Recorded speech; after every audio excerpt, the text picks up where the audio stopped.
Palavra da Verdade, com Hernandes Dias Lopes. Irmãos amados, nós vamos abrir a Palavra de Deus no livro de Atos dos Apóstolos, capítulo 27. Atos 27.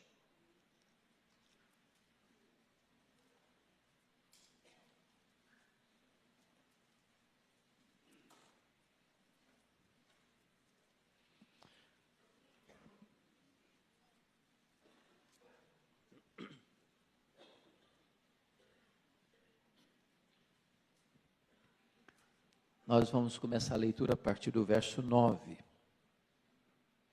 Os perigos da viagem.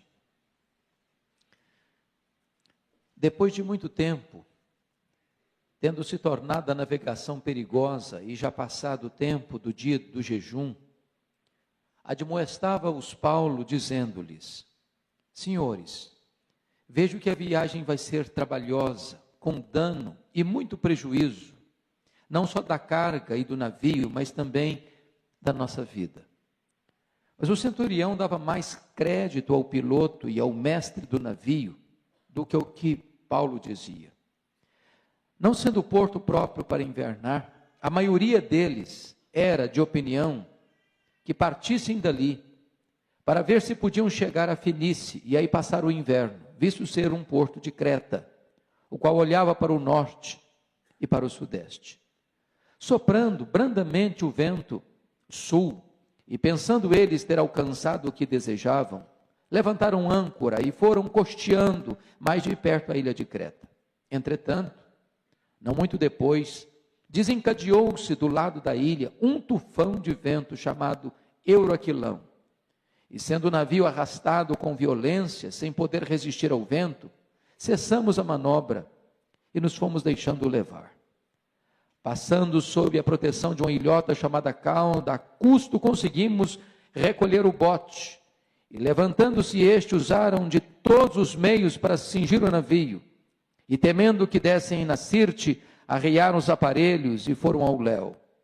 Açoitados severamente pela tormenta, no dia seguinte já aliviavam o navio.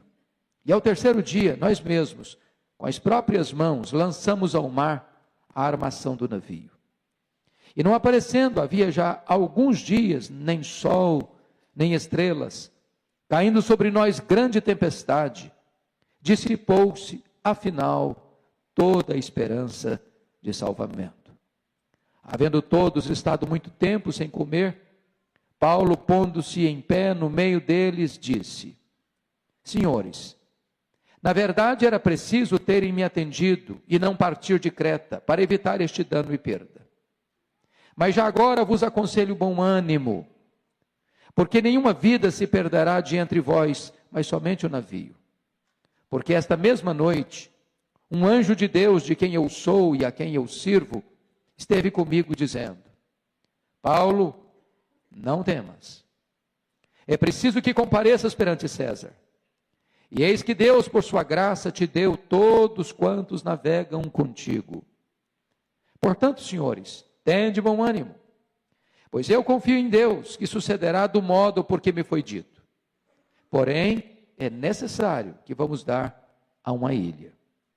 Quando chegou a 14ª noite, sendo nós batidos de um lado para o outro do mar Adriático, por volta da meia-noite, pressentiram os marinheiros que se aproximavam de alguma terra. E lançando o prumo, acharam 20 braças. Passando um pouco mais adiante, tornando a lançar o prumo, acharam 15 braças. E receosos de que fôssemos atirados contra lugares rochosos, lançaram da popa 4 âncoras e oravam para que rompesse o dia.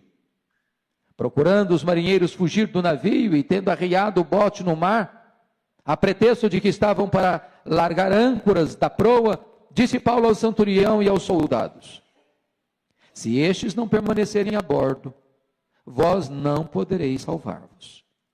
Então os soldados cortaram os cabos do bote e o deixaram afastar-se. Enquanto amanhecia, Paulo rogava a todos que se alimentassem, dizendo: Hoje é o 14º dia em que, esperando, estáis sem comer, nada tendo provado. Eu vos rogo que comais alguma coisa, porque disso depende a vossa segurança. Pois nenhum de vós perderá nem mesmo um fio de cabelo. Tendo dito isto, tomando um pão, deu graças a Deus na presença de todos. E depois de o partir, começou a comer. Todos cobraram ânimo e se puseram também a comer. Estávamos no navio 276 pessoas ao todo. Refeitos com a comida, aliviavam o navio, lançando o trigo ao mar. Quando amanheceu, não reconheceram a terra, mas avistaram uma enseada onde havia praia. Então consultaram entre si se não podia encalhar ali o navio. Levantando as âncoras, deixaram-no ir ao mar, largando também as amarras do leme. E alçando a vela de proa ao vento, dirigiram-se para a praia. Dando, porém, num lugar onde duas correntes se encontravam, encalharam ali o navio. A proa encravou-se e ficou imóvel, mas a popa se abria pela violência do mar. O parecer dos soldados era que matassem os presos, para que nenhum deles, nadando, fugisse. Mas o centurião, querendo salvar a Paulo, impediu-os de o fazer. E ordenou que os que soubessem nadar fossem os primeiros ao lançar-se ao mar e alcançar a terra. Quanto aos demais, que se salvassem, uns em tábuas e outros em destroços do navio. E foi assim que todos se salvaram em terra. Uma vez em terra, verificamos que a ilha se chamava Malta. Os bárbaros trataram-nos com singular humanidade, porque acendendo uma fogueira, acolheram-nos a todos por causa da chuva que caía e por causa do frio. Tendo Paulo ajuntado e atirado à fogueira um feixe de gravetos, uma víbora, fugindo do calor, prendeu-se-lhe a mão. Quando os bárbaros viram a víbora pendente da mão dele, disseram uns aos outros: certamente este homem é assassino, porque salvo do mar, a justiça não o deixa viver. Porém, ele sacudindo o réptil no fogo, não sofreu mal nenhum. Mas eles esperavam que ele viesse a inchar ou a cair morto de repente. Mas depois de muito esperar, vendo que nenhum mal lhe sucedia, mudando de parecer, diziam ser ele um Deus. Perto daquele lugar havia um sítio pertencente ao homem principal da ilha, chamado Públio, o qual nos recebeu e hospedou benignamente por 3 dias. Aconteceu achar-se enfermo de disenteria, ardendo em febre o pai de Públio. Paulo foi visitá-lo e, orando, impôs-lhes as mãos e o curou. À vista deste acontecimento, os demais enfermos da ilha vieram e foram curados, os quais nos distinguiram com muitas honrarias. E tendo nós de prosseguir viagem, nos puseram a bordo tudo o que era necessário. Amém. O tema que eu vou trabalhar nesta noite é como passar vitoriosamente pelas tempestades da vida. Irmãos queridos, é claro que todos nós escolhemos o destino da nossa viagem. Mas não temos o poder de escolher a maneira de chegar lá. Fazemos planos, mas é a mão de Deus que nos dirige. Às vezes os nossos planos se frustram, mas o plano de Deus jamais pode ser frustrado. A nossa vida aqui é comparada com uma viagem. Aliás, o grande clássico, O Peregrino, de John Bunyan, ilustra muito bem isso. A nossa vida é como a viagem de um peregrino, desde a terra ao paraíso celestial. Nesta peregrinação, enfrentamos desertos tórridos, vales escuros, pântanos lodacentos, mares revoltos. E a vida é assim, é uma viagem. Assim também ilustrou Homero em seu livro Odisseia, que descreveu a vida como uma viagem. Esta viagem de Paulo a Roma, certamente não é uma alegoria, é uma realidade dramática, que tem para nós lições muito oportunas para nos ensinar. Agora notem isso. Mesmo quando nós estamos fazendo a vontade de Deus, e até mesmo a nossa em sintonia com a vontade de Deus, nós encontramos ainda pela frente tempestades convulsivas. Paulo escreve na sua carta aos Romanos, capítulo 1, versos 14 a 16, que ele tinha vontade de ir a Roma. Era seu sonho ir a Roma. E Deus disse para ele em Atos 23, 11, que ele deveria comparecer diante de César em Roma. Agora, quando ele caminha para Roma, ele enfrenta uma tempestade. Ele enfrenta um naufrágio. Ele é picado por uma víbora. Ele chega em Roma não como sonhara um dia chegar. Ele chega assim, algemado, preso. O plano dele pode não ter saído rigorosamente de acordo com como ele planejara, mas o plano de Deus saiu rigorosamente de acordo com o que Deus planejou. Para fazermos uma viagem segura, diante das tempestades da vida, nós temos que atender algumas coisas. Primeiro, nas tempestades da vida, nós precisamos estar atentos às placas de sinalização colocadas por Deus ao longo do caminho. E agora, com a sua Bíblia aberta comigo, você vai perceber isso. Se você perceber, quando Paulo está saindo, no versículo 9 do texto lido, depois de muito tempo, tendo se tornado a navegação perigosa. Por que perigosa? Porque o inverno estava chegando. E os 3 meses de inverno rigoroso, aquela região era quase inavegável. Não era prudente viajar. É por isso que quando Paulo está preso em Roma, ele escreve para Timóteo: meu filho, venha, mas venha antes do inverno, porque no inverno não dá para navegar. O inverno estava chegando e Paulo, percebendo isso, que a viagem seria, a navegação seria perigosa, dá o seguinte conselho, a seguinte advertência no verso 10. Senhores, vejo que a viagem vai ser trabalhosa, com dano e muito prejuízo, não só da carga e do navio, mas também da nossa vida. Primeira coisa, advertência.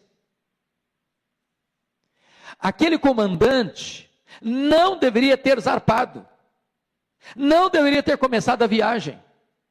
Paulo os adverte com muita consciência. Sabe, irmãos, também na jornada da vida, Deus coloca placas no nosso caminho, nos advertindo. Se nós não ouvirmos os alertas desses avisos de Deus, se nós não lermos essas placas de Deus ao longo do caminho, correremos o risco de fazermos uma viagem desastrosa. Deus coloca placas.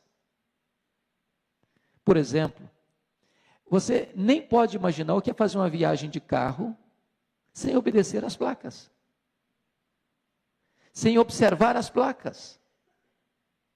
Quem não observa as placas de aviso, corre o risco de um acidente grave e de provocar tragédias na vida de outras pessoas.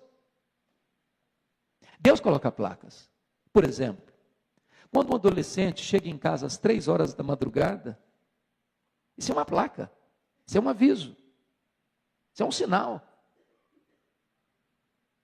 Quando marido e mulher não conversam mais, não dialogam mais, não têm afeto mais um pelo outro e tratam o outro com rispidez, isso é um aviso, isso é uma placa. Quando você passa mais tempo diante da televisão assistindo as novelas todas da Globo, em vez de ler a Bíblia, isso é uma placa, isso é um aviso, isso é um outdoor de Deus. Deus coloca placas ao longo do nosso caminho. Mas veja você no versículo 11, o descrédito. Confira aí o verso 11. Mas o centurião dava mais crédito ao piloto e ao mestre do navio do que o que Paulo dizia. Talvez pensasse assim, esse Paulo pode entender muito bem de Bíblia, ele é missionário, ele é pregador e tal, mas de navio, de embarcação, de viagem marítima, eu não entendo não. Isso aqui é com a gente. Talvez muitas pessoas desacreditam também das coisas de Deus. Não querem os conselhos de Deus, não querem ouvir a voz de Deus, não buscam a orientação de Deus. E eu fico olhando, irmãos, quantos filhos, por exemplo, que se tivessem ouvido pai e mãe, na época do namoro, quantas lágrimas teriam evitado? Quantas tragédias teriam sido evitadas? Quantos crentes que se tivessem ouvido o conselho de seus pastores, de seus conselheiros, de seus líderes espirituais, quantos problemas não teriam sido evitados? Deus adverte, Deus coloca placas, Deus coloca sinais ao longo do nosso caminho. Se nós não dermos crédito, nós estamos caminhando para um grande desastre. Terceira coisa, veja comigo o verso 12. Você pode ler o 12 comigo? Não sendo porto próprio para invernar, a maioria deles era de opinião que partissem dali, para ver se podiam chegar a Fenícia e passar o inverno, visto ser um porto de Creta, para olhar para o norte e para o sudeste. A voz da maioria nem sempre é a voz de Deus. Eu fico imaginando o seguinte: o comandante, talvez querendo ser bem democrático, pensou assim: vamos fazer uma enquete aqui. O que você pensa? O que você acha? E você? E você? O que você acha? E você? E você? O que você acha? Não, vamos partir. Esse Paulo aí não está com nada, não. Essa orientação dele, isso aí é querer apavorar o povo, sem fundamento nenhum. Vamos viajar. Está tudo bem. Vai dar certo. Deixa eu dizer uma coisa para você. Nem sempre a maioria está certa. Nem sempre. Você não é governado pela opinião da maioria. Você é governado pela direção de Deus. De Deus. Eu volto a me referir ao que aconteceu essa semana passada nos Estados Unidos. Talvez a Suprema Corte, por 5-4, tomou a decisão de considerar o casamento homossexual legal em todos os 50 estados, porque já viu enquete de que 52% da população americana é favorável a isso. É a maioria. Mas nem sempre a maioria está com a razão. Mas nem sempre a maioria está com a verdade. Mas nem sempre quando a maioria segue um caminho, esse caminho é o caminho certo. O que define se o caminho é verdadeiro não é se a maioria está andando por ele. Aqui eles entram num processo desastroso porque quiseram seguir o caminho da maioria. Foi o que aconteceu com Sansão. Ele deu uma festa, como um nazireu não podia dá-lo, regada a bebida alcoólica, porque diz o texto que quis ser semelhante aos moços da sua época, e quis seguir a maioria, quando ele não era produto e nem resultado da maioria, ele era um homem consagrado a Deus. Quarto lugar, quem não escuta conselhos, escuta, coitado. Esse é um ditado bem brasileiro. Quem não escuta conselhos, escuta, coitado. Veja comigo, versículo 13. A aparente segurança, soprando brandamente o vento sul, e pensando eles ter alcançado o que desejavam, levantaram âncora e foram costeando mais de perto a ilha de Creta. Sabe, pastor Ival, o que eu penso? Eu acho que quando Paulo deu aquelas orientações, não vão partir não, gente, vai ser perigoso, vai ter perda do navio, vai ter perda de bens que nós estamos levando aqui. Começam a navegar, o mar tranquilo, espelhado, vento brando. Eu acho que houve um bochicho dentro daquele navio. Está vendo aí? Ó? Esse Paulo não está com nada, sabe de nada. Está vendo aí que coisa tranquila? Que viagem maravilhosa. Está tudo tão bem. Está dando tudo tão certo. Deixa eu dizer para você, querido, o pecado nunca de imediato apresenta para você a sua carranca. Não, ele é doce, ele é gostoso, ele é atrativo, ele é bonito. O diabo não vem com um tridente na mão, cuspindo fogo. Ele vem sedutor, cheiroso, perfumado, belo, encantador. É sempre assim. Pensa comigo, se o camarada que é tentado a fumar o primeiro baseado pudesse ter noção do final dessa linha, alguém arruinado, saúde sucateada, o nome arruinado, a reputação destruída, no fundo do poço, sem descrédito, sem moral, sem dignidade, sem apoio de mais ninguém, um lixo humano. Se a pessoa fumaria o primeiro baseado. Pense comigo, se uma pessoa que tomou o primeiro gole pudesse olhar lá no final da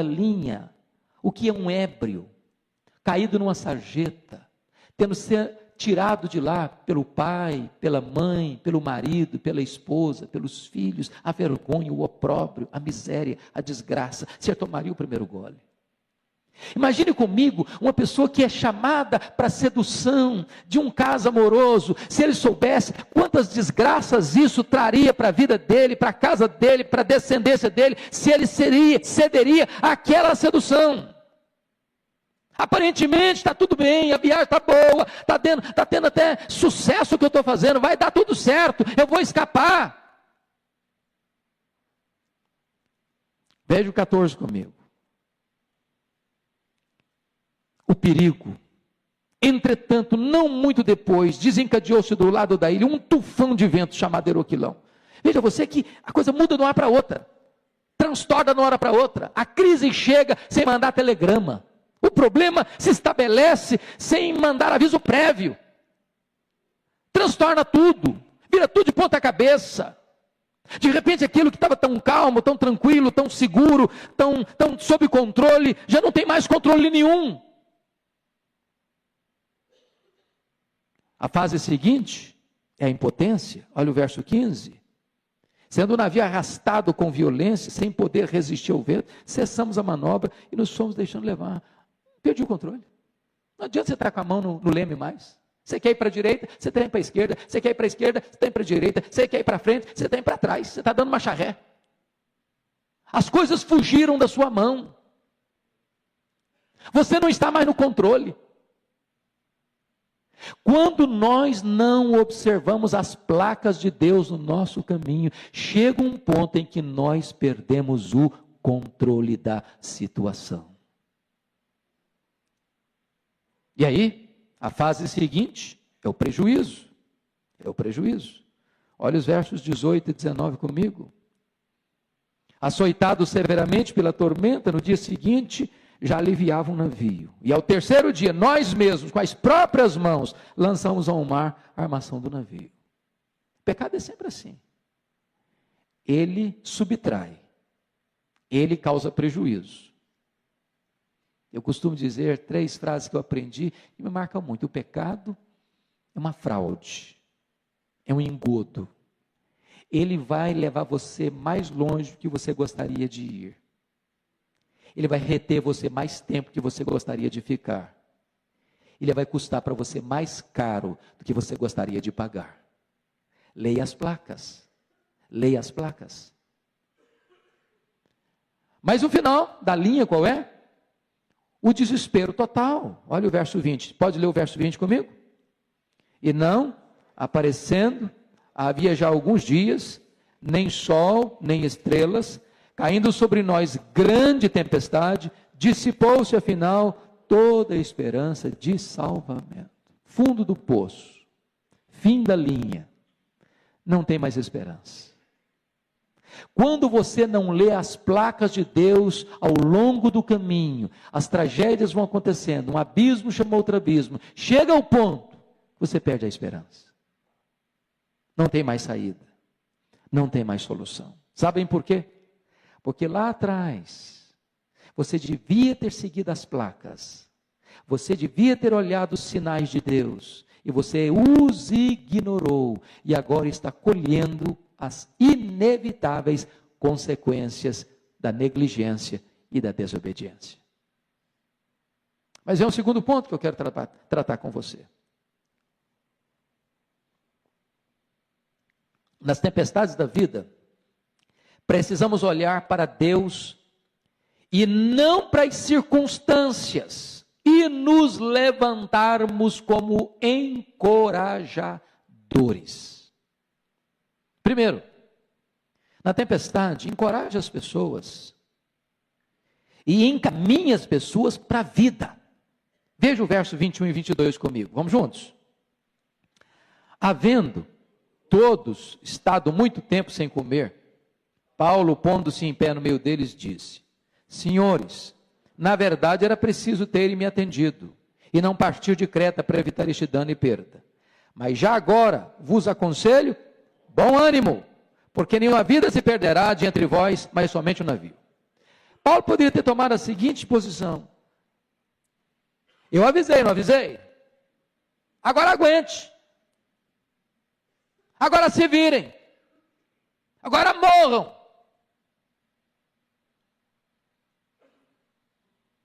Ele não deixou de ser íntegros. Olha, vocês não deviam ter vindo. Eu falei mesmo. Agora, gente, já que nós estamos nessa enrascada toda e eu estou aqui também, como fruto da decisão errada de vocês, vamos fazer uma coisa? Vamos ter ânimo. Vamos levantar a cabeça. Porque quando está tudo ruim, irmãos, tem gente que só puxa para baixo ainda mais um pouquinho. Não vai piorar mais. Não, esse troço vai ficar pior ainda. Esse navio vai afundar daqui a pouquinho. Agora é que não vão morrer mesmo. E aí, em vez de trazer uma palavra de esperança, traz mais pânico, traz mais medo, traz mais desespero. É magnífico isso, porque você exorta.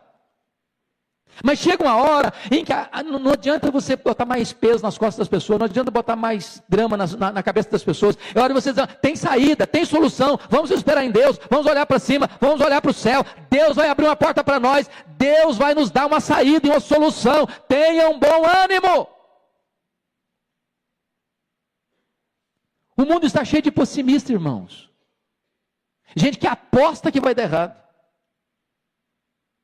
Gente que empenha todo o seu esforço para dizer, não vai dar certo. É preciso, nessa hora, você se levantar e pôr a sua confiança em Deus. Em outras palavras, na tempestade, não procure culpados, busque soluções. Busque soluções. Segunda coisa, na tempestade, abandone o medo. Olha comigo o verso 22. Já agora vos aconselho bom ânimo. Ô, gente, o medo gera pânico. O medo é o antônimo da fé. O medo é o contrário da fé. Onde tem medo, não tem fé. Você fica olhando para o Brasil, né? A gente está todo mundo aí descontente, não tem ninguém feliz. Eu, pelo menos, se tem, eu não consigo encontrar ainda. Toda pessoa com conversa está pessimista, está desanimado, está querendo sair do Brasil, está dizendo que a crise vai piorar, e talvez piore um pouquinho mesmo, e tal, e tal. E não, acabou. Deixa eu dizer para você, você na crise não deve ficar olhando para a circunstância. Senão você afunda mesmo, senão você naufraga mesmo. Na crise, Deus quer levantar você como alguém que diz, eu não tenho medo, porque a minha vida não é governada em Brasília, a minha vida não é governada pela economia do Brasil, a minha vida não é governada pelos acordos internacionais, pelas decisões das Supremas Cortes, a minha vida é governada pelo Deus Todo-Poderoso, e Ele está no trono, e Ele nunca enfrentou crise. Levante-se como encorajador. Terceiro lugar, na tempestade, abra os olhos para ver as intervenções sobrenaturais de Deus. Confira comigo os versos 23 e 24. Vamos juntos? Porque esta mesma noite, um anjo de Deus, de quem eu sou e a quem eu sirvo, esteve comigo dizendo, Paulo, não temas, é preciso que compareças perante César. E eis que Deus, por sua graça, te deu todos quantos navegam contigo. Louvado seja Deus. Lá em Atos 23:11, Deus apareceu para Paulo na cadeia, está preso em Jerusalém. Diz, olha, coragem. Assim como você deu testemunho aqui em Jerusalém, eu quero que você dê testemunho também em Roma. Deus não muda de palavra. A circunstância não altera os propósitos de Deus. Os planos de Deus são vitoriosos, não podem ser frustrados.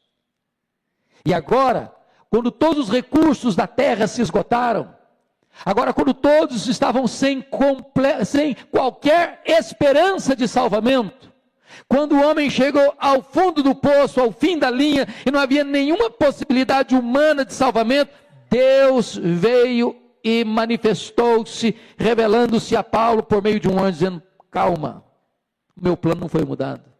Calma, eu estou no controle. Calma, o erro dos homens não anula o meu plano. Calma, você vai ter que comparecer perante César. Este é o meu projeto e ele está em curso. Meus amados irmãos, eu quero dizer para você que o nosso Deus sempre vem ao nosso encontro na hora da nossa necessidade. Ainda que na quarta vigília da noite, ainda que andando sobre as águas, ainda que no fragor de uma tempestade, Ele não desampara os seus filhos. Quarto lugar, na tempestade, você precisa lançar suas âncoras. Confira comigo o verso 29, por favor. E receosos, pode ler comigo? E receosos de que fôssemos atirados contra lugares rochosos, lançaram da popa 4 âncoras e oravam para que rompesse o dia.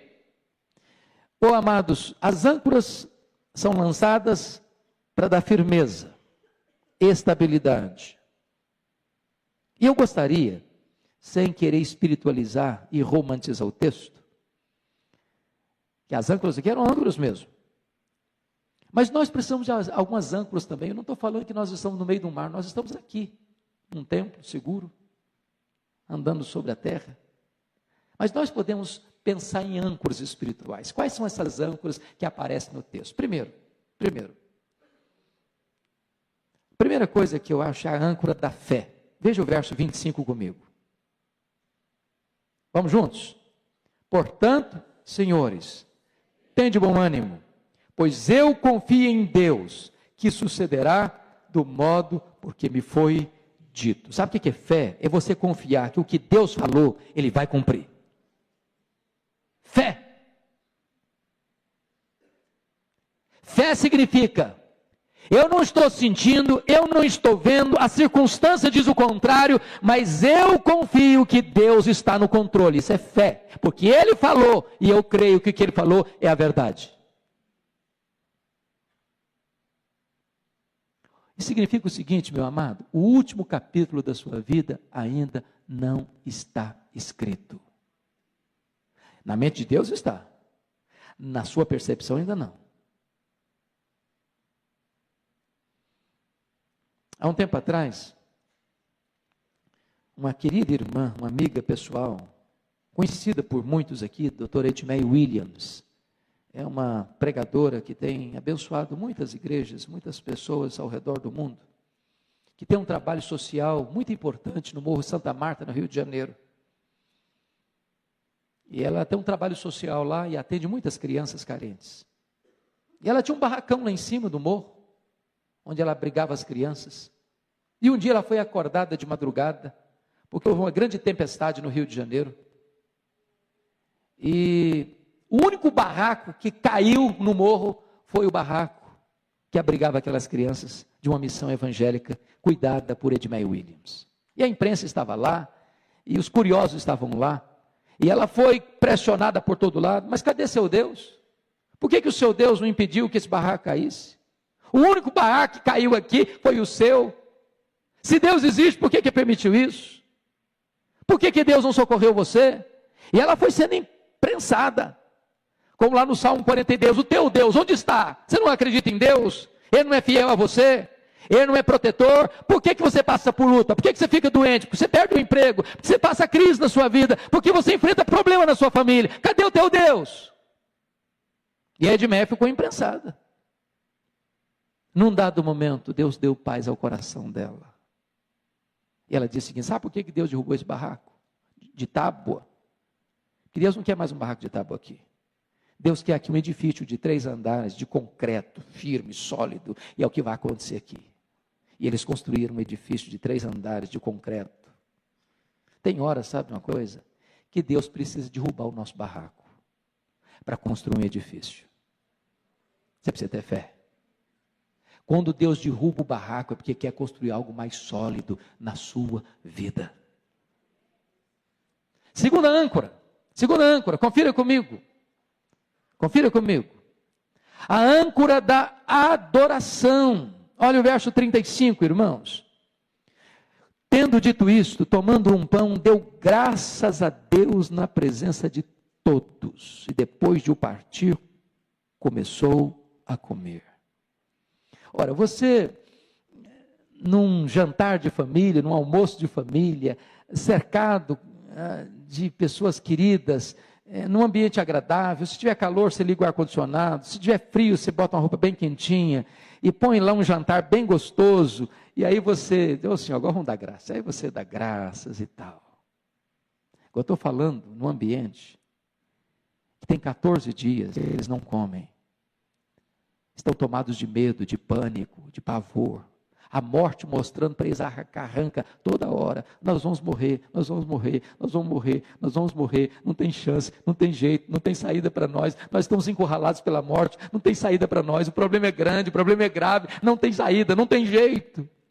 E nesse contexto de turbulência, Paulo pega um pão, o parte e adora a Deus e dá graças a Deus.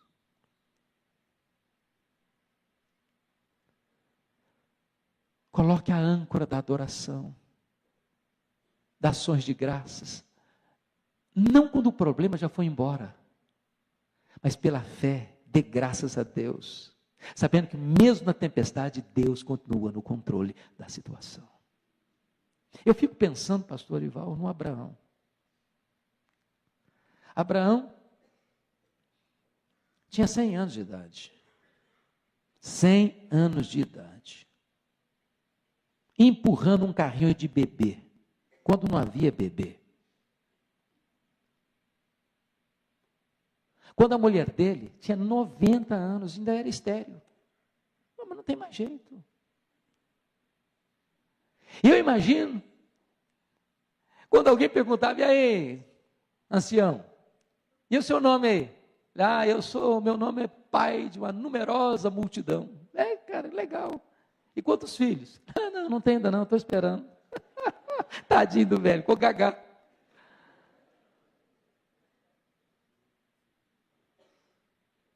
Deixa eu dizer para você, querido.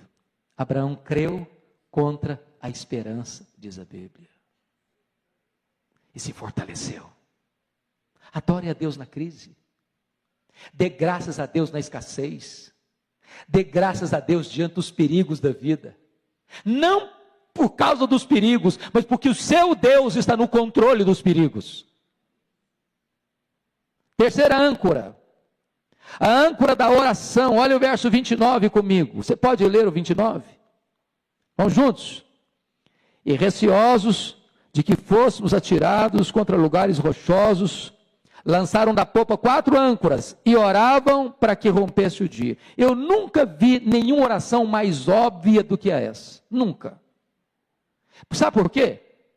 Se você orar para o dia amanhecer, o dia amanhece. Se você não orar para o dia amanhecer, amanhece do mesmo jeito. Você já orou para o dia amanhecer alguma vez? Que ele vai amanhecer. Se você orar, ele amanhece. Se não orar, ele amanhece também. O que significa que eles oraram para o dia amanhecer? Sabe por quê, irmãos? Tem hora que a noite está tão escura. Tem hora que a noite é tão trevosa. Tem hora que o aperto da alma é tão grande. Tem hora que o sofrimento é tão atroz. Você diz, meu Deus, ou amanhece esse dia, eu não vou aguentar. Meu Deus, o Senhor apressa essa luz chegar, ou eu vou perecer. Eu não sei se você está colocando a âncora da oração. Deus, me socorre, Senhor. Deus, me ajuda, meu Deus. Deus, vem ao meu encontro, Senhor. Deus, me dá um sinal do teu favor, meu Deus. Sabe o que aconteceu? Olha o verso 39. Leia comigo. Quando amanheceu, não reconheceram a terra, mas avistaram uma enseada, onde havia praia. Está aqui, tá bom. Ou gente, eles estão numa viagem no meio do mar, para lá, para cá, sem saber se é dia, se é noite, não tem sol, não tem estrela, só tem escuridão, só tem desespero, só tem ameaça da morte. E eles oraram para quê? Para amanhecer o dia. E quando o dia amanhece, amanhece também a solução. Louvado seja Deus. O choro pode durar a noite inteira, mas a alegria vem pela manhã. Espera em Deus. Espera em Deus. Espera em Deus. Quarta âncora, olha comigo o versículo 26. Pode ler comigo? Porém, é necessário que vamos dar a uma ilha, a âncora da certeza. Você pode repetir essa frase comigo? É necessário. É necessário. É necessário. Tem coisas que são necessárias. Era necessário Jesus passar por Samaria. Era necessário eles darem numa ilha. Isso é certeza de que Deus traçou um rumo para a sua vida e Deus não vai frustrar o seu propósito. Certeza. Mas é o terceiro ponto, irmãos. Nas tempestades da vida, precisamos nos distinguir dos demais. Vá comigo para o capítulo 28. Primeira coisa que você precisa fazer, filho, é aproximar-se da fogueira, daquilo que pode aquecer você. Versículo 1 e 2. Diz o texto aí que eles chegaram numa ilha chamada Malta, que os bárbaros aqui não é que eram ignorantes ou rudes, não. Bárbaros aqui significava que eles não falavam a língua grega. Trataram todos com singular humanidade, porque acendendo uma fogueira, acolheram-nos a todos por causa da chuva que caía, por causa do frio. Pensa comigo o seguinte, estava chovendo, estava fazendo frio, nem precisava estar chovendo não, porque eles tinham que salvar na água lá, então todo mundo molhado. Mesmo que tentasse enxugar, depois de sair do mar, estava chovendo. Com frio, todos ensopados. Podia pegar uma pneumonia. De repente, já nós nos livramos do mar, mas agora a doença nos pega. O resfriado nos pega. Aí os malteses, os bárbaros, fizeram o quê? Uma fogueira para aquecê-los. Para enxugá-los, para aquecê-los. E eu quero dizer para você que tem hora, sem espiritualizar demais o texto, nós precisamos nos aproximar daquilo que nos aquece, sabe? Precisamos de um ambiente mais quentinho. Precisamos de um coração mais fervoroso. Precisamos pedir a Deus que a nossa igreja seja mais calorosa, cheia do Espírito Santo. A gente precisa se aproximar daquilo que nos aquece. Você precisa estar perto daquilo que ajuda você a ficar mais aquecido. Você precisa se aproximar do fogo. Não estou falando de fogo estranho, estou falando do fogo de Deus. Do fogo que aquece, do fogo que ilumina, do fogo que purifica, do fogo que alastra. Você precisa de andar com gente mais crente que você. Você precisa de andar com pessoas que influenciam a sua vida positivamente, que vão para frente, vai dar certo, vamos orar, vamos crer, vamos trabalhar, vamos fazer, Deus está conosco.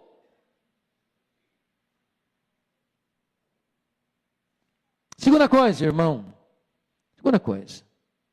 cate os seus gravetos para alimentar a fogueira. Olha o verso 3 comigo, você pode ler? Tendo Paulo ajuntado e atirado à fogueira um feixe de gravetos. Então, só até bom. Pense comigo nessa história aqui. Quantas pessoas tinham no navio, vocês lembram? 276 pessoas. É claro que se os bárbaros os acolheram com urbanidade, eles estavam por perto. Então devia ter mais de 300 pessoas, não é isso? A única pessoa desse grupo que pensou assim, essa fogueira é tão boa, ela é tão gostosa, ela é tão necessária, ela está nos fazendo tão bem, ela não pode apagar. Eu quero alimentar essa fogueira. E foi fazer o quê? Pegar graveto para jogar na fogueira. O que significa isso? Deixa eu dizer para você, eu vim aqui nessa noite a juntar os meus gravetos para aquecer meu coração. A gente precisa juntar gravetos para aquecer o casamento, ser mais amoroso. De repente, marido, você pode ser mais carinhoso com a sua mulher, que você está sendo até hoje. Qual foi a última vez que você mandou flores para sua mulher? Qual foi a última vez que você deu um presentinho para ela? De repente, mulher, você pode fazer um jantar especial para o seu marido. Tem muito tempo, você só faz para a visita que chega na casa. Faz para ele, vai ficar surpreso. Cata os seus gravetos.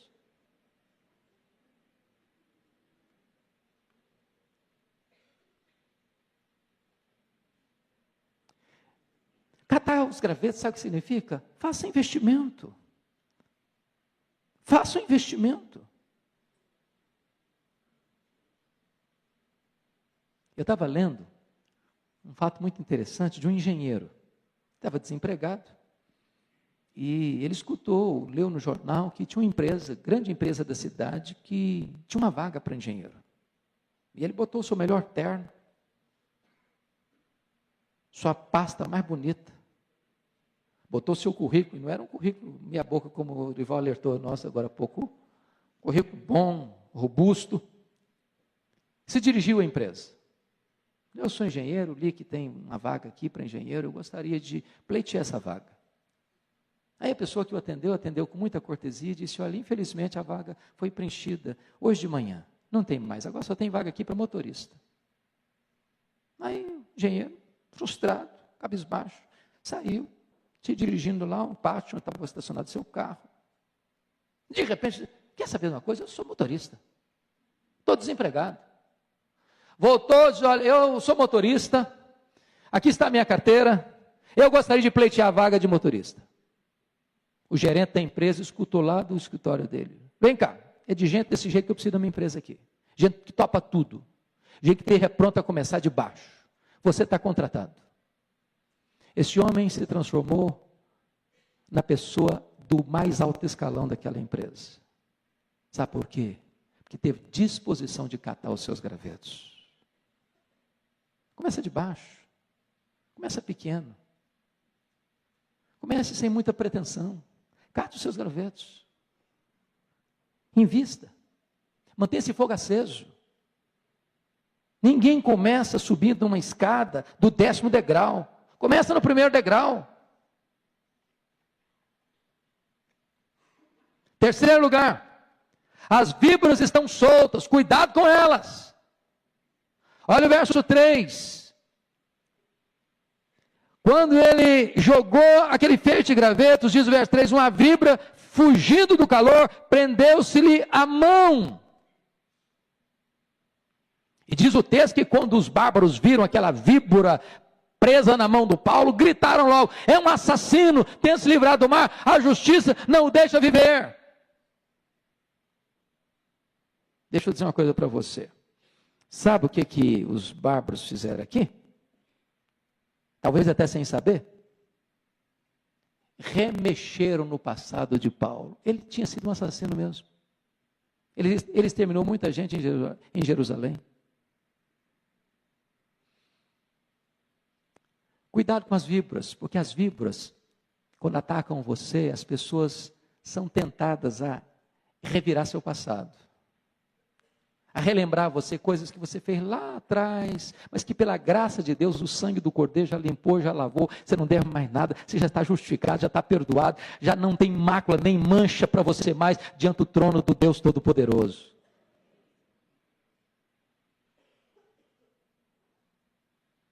Quarto lugar, veja o verso 5 comigo, jogue a víbora no fogo. Porém ele, sacudindo o réptil no fogo, não sofreu mal nenhum. Mal nenhum. Paulo balançou a mão e jogou a víbora no fogo. Ele tirou o veneno da sua vida. Tem gente que às vezes, com a sua atitude, parece uma víbora que joga veneno em você e rotula você. É assassino. É ladrão. É mau caráter. Talvez até isso fez parte lá do seu passado. Mas um dia, Jesus Cristo entrou na sua vida, transformou o seu coração. Você nasceu de novo. Você foi lavado e remido no sangue do Cordeiro. E agora Deus olha para você e diz: está justificado. Não deve mais nada. Está aqui com a minha lei, com a minha justiça. Eu quero concluir com o último ponto dizendo o seguinte: nas tempestades da vida, nós precisamos ser encorajados pelas promessas de Deus. Primeira promessa: Deus é poderoso para levantar gente desconhecida para ajudar você. Olha o verso 2 comigo, por favor. Pode ler comigo o verso 2? Os bárbaros trataram-nos com singular humanidade, porque acendendo uma fogueira, acolheram-nos a todos por causa da chuva que caía e por causa do frio. Os bárbaros nunca tinham visto Paulo, nunca tinham visto aqueles prisioneiros e trataram com urbanidade. Sabe o que significa isso? Que Deus pode levantar gente que você nunca viu, que nunca te conheceu, para abençoar você. E Deus é assim. Ele te surpreende. Às vezes as pessoas mais próximas de você vão passar batido na sua vida. Gente que nunca te viu vai endereçar bênçãos particulares especiais à sua vida e você vai ficar surpreso. Surpreso. Deixa eu contar só um detalhezinho aqui, uma história que eu achei muito engraçada. Boa, confortou o nosso coração. Eu e os meninos estávamos morando nos Estados Unidos, vindo embora.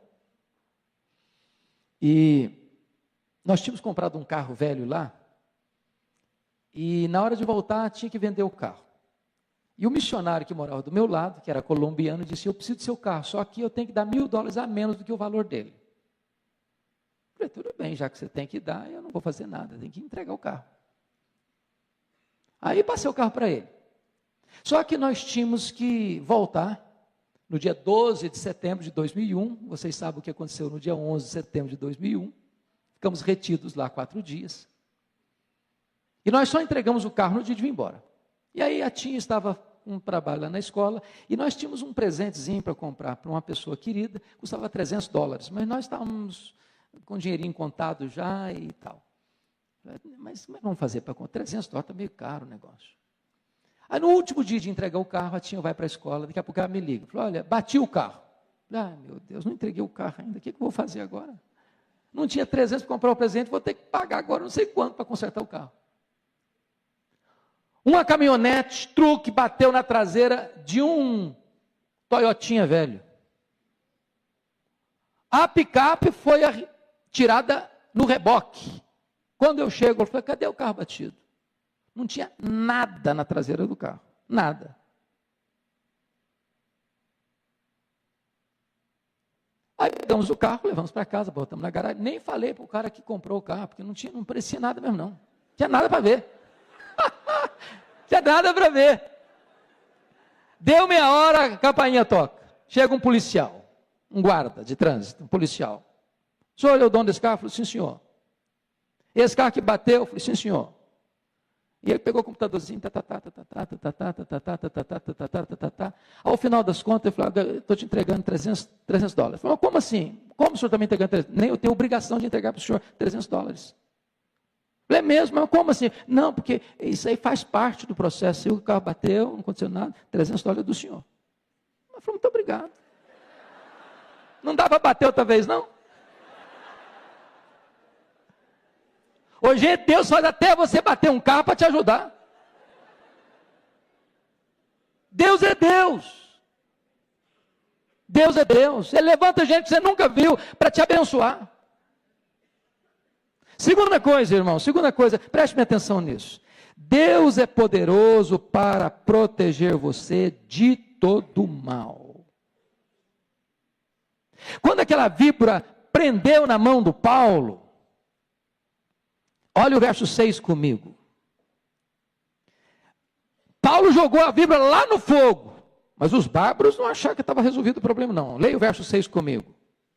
Mas eles esperavam que ele viesse a inchar ou a cair morto de repente. Mas depois de muito esperar, aí depois, deixa para depois que eu vou entrar no outro ponto ali. Preste bem atenção. Tem gente que vai olhar para você e diz: ele vai inchar. Ah, ele vai cair. Não aguenta essa rebordosa não, ele vai cair. Ele vai morrer. Tem gente que aposta que você vai fracassar. Mas o seu Deus é o Deus que livra você do mal. O seu Deus é o Deus que livra você do mal. A morte pode estar lavrada, o fracasso pode estar humanamente determinado, mas Deus reverte a situação. Louvado seja o Senhor. Terceiro lugar. As pessoas que rotulavam você terão de mudar de opinião a seu respeito, quando você anda com Deus. Veja o verso 6 agora de novo. Agora vamos ler todo. Vamos juntos. Mas eles esperavam que ele viesse a inchar ou a cair morto de repente. Mas depois de muito esperar, vendo que nenhum mal lhe sucedia, mudando de parecer, diziam ser ele um Deus. Agora não é nem um assassino e nem um Deus. É um servo do Deus vivo. Quando você anda com Deus, irmãos, as pessoas que rotularam você, as pessoas que tentaram jogar veneno em cima de você, as pessoas que acreditavam que você ia inchar, que você ia cair, que você ia morrer, vão ter que mudar de opinião. Não, esse homem é um homem de Deus. Não, essa mulher é uma mulher de Deus. Deus está com ele. Eu não posso negar isso. Eu tenho que admitir que a mão de Deus está presente na vida dessa pessoa. Louvado seja o Senhor. Finalmente, queridos, finalmente.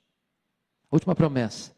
A ilha do seu naufrágio pode ser o lugar da sua oportunidade. Veja o verso 10 comigo.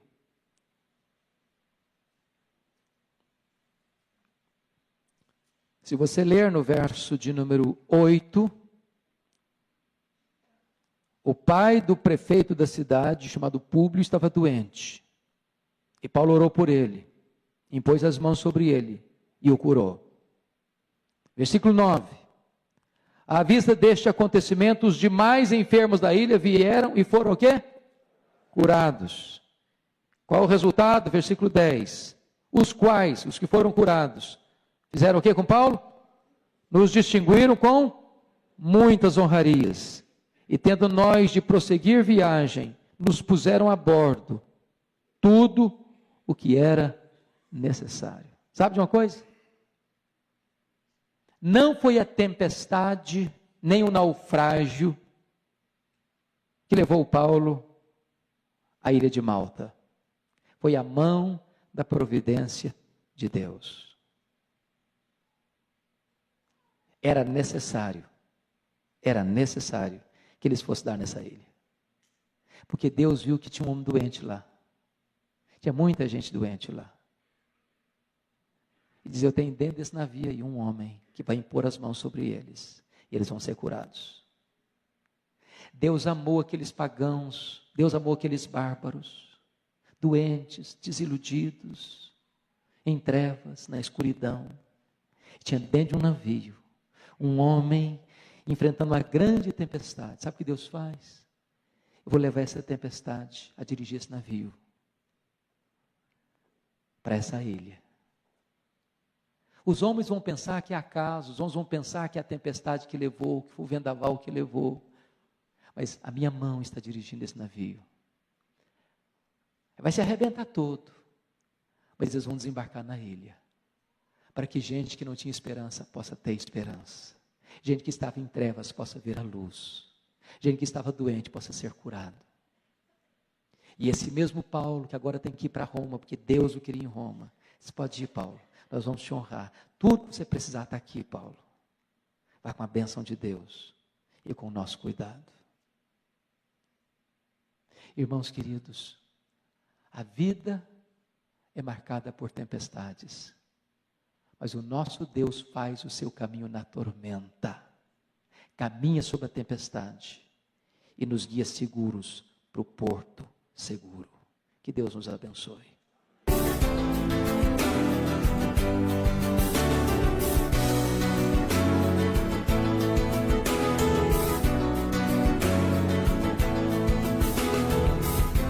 Palavra da Verdade, com Hernandes Dias Lopes.